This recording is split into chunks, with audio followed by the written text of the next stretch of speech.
దశాబ్దాలుగా దగాకు గురై అన్యాయానికి గురై నెత్తురు మండిన ఒక జాతి ఎత్తిన జెండా గులాబీ జెండా. సరిగ్గా 25 సంవత్సరాల కిందట త్యాగాల పునాదుల మీద ఆనాడు తనకు అప్పుడున్న పార్టీ ద్వారా సంక్రమించిన డిప్యూటీ స్పీకర్ పదవికి, శాసన సభ్యత్వానికి, అట్లాగే పార్టీలోని రాష్ట్ర బాధ్యతలకు అన్నిటికీ కూడా గుడ్ బై చెప్పి తెలంగాణ రాష్ట్రం ఏర్పడితేనే ఒక స్వీయ రాజకీయ శక్తిగా తెలంగాణ ప్రజలు ఎదిగితేనే ఈ ప్రాంత సమస్యలకి చరమగీతం పాడొచ్చు, శాశ్వతంగా ఈ ప్రాంతం గతంలో ఏదైతే సిరి సంపదలతో తొలతూగిందో అట్లా మళ్ళీ ఉద్భవించవచ్చు అనే ఆలోచనతో పెద్దలు కేసీఆర్ గారు ఆనాడు 25 వసంతాల కిందట పార్టీని ఏర్పాటు చేసి కొండా లక్ష్మణ్ బాపూజీ గారు ఇచ్చిన ఆశ్రయం జలదృశ్యంలో జెండా ఎత్తిన విషయం మీకు తెలుసు. మరి 25 సంవత్సరాల్లో ఒక అరుదైన చరిత్ర కలిగిన పార్టీ బీఆర్ఎస్ పార్టీ. మొదటి 14 ఏళ్లు తన పోరాటంతో తెలంగాణ ప్రజలను ఐక్యం చేసి తెలంగాణ జాతిని మొత్తంగా ఎక్కడికక్కడ లక్షల సంఖ్యలో సమీకరిస్తూ వారికి తెలంగాణ రాష్ట్ర ఏర్పాటు ఆవశ్యకతను బోధిస్తూ అంబేద్కర్ గారు చెప్పిన విధంగా బోధించు, సమీకరించు, పోరాడు అన్నట్టుగా అడుగడుగున పోరాటాలు చేస్తూ ఢిల్లీ మెడలు వంచిన పార్టీ ఈ గులాబీ జెండా పార్టీ, ఈ బీఆర్ఎస్ పార్టీ. 10 ఏళ్ల పాటు ప్రజలు అధికారం ఇస్తే మరి ఒక బాధ్యతగా భావించి రాష్ట్రం సాధించిన పార్టీకే ప్రజలు బాధ్యతనివ్వడాన్ని ఒక గౌరవంగా భావించి రాష్ట్రాన్ని అగ్రభాగాన 10 ఏళ్ల తన పరిపాలనలో నిలబెట్టిన నాయకుడు, మహానాయకుడు కేసీఆర్ గారు. అట్లా నడిపిన పార్టీ బీఆర్ఎస్ పార్టీ. అదేవిధంగా గత 2.5 సంవత్సరాలుగా ఈ దుర్మార్గ అరాచక పాలనకు వ్యతిరేకంగా తెలంగాణలోని కోట్లాది మంది అణగారిన వర్గాల తరఫున, అణగారిన ప్రజల తరఫున ఇవాళ వారి గొంతుకై నిలుస్తున్నది బీఆర్ఎస్ పార్టీ.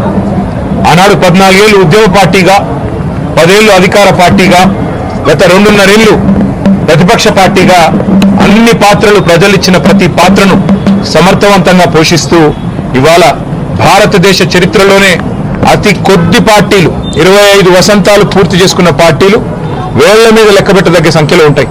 ఆ కోవన చేరింది బీఆర్ఎస్ పార్టీ కేసీఆర్ గారి నాయకత్వంలో.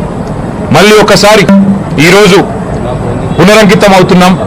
ఖచ్చితంగా తెలంగాణ ప్రజలకు ఒక స్వీయ రాజకీయ అస్తిత్వం ఉండాలి అని ప్రొఫెసర్ జయశంకర్ గారు ఎప్పుడు ఏదైతే చెప్తా ఉండేవారో, ఎట్టి పనికైనా మట్టి పనికైనా మనవాడే ఉండాలని చెప్తా ఉండేవారు, అట్లాగే మళ్ళీ పునరంకితం అవుతాం. తెలంగాణను కాపాడడానికి, తెలంగాణలోని ఈ అరాచక కాంగ్రెస్ బీజేపీల నుండి తెలంగాణను మళ్ళీ ఒకసారి పట్టాలెక్కించడానికి కేసీఆర్ గారి నాయకత్వంలో అందరం సమిష్టిగా ఐక్యంగా పోరాటం చేస్తాం.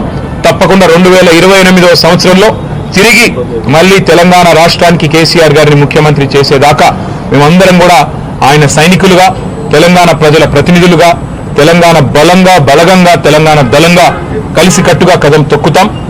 తప్పకుండా తెలంగాణకి మళ్ళీ ఒకసారి పునరంకితం అవుతాం.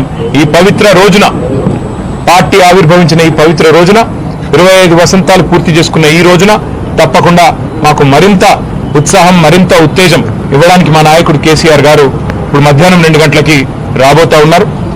వారి రాక కోసం, వారి దిశానిర్దేశం కోసం తెలంగాణలోని లక్షలాది మంది గులాబీ దండు ఎదురు చూస్తా ఉన్నారు.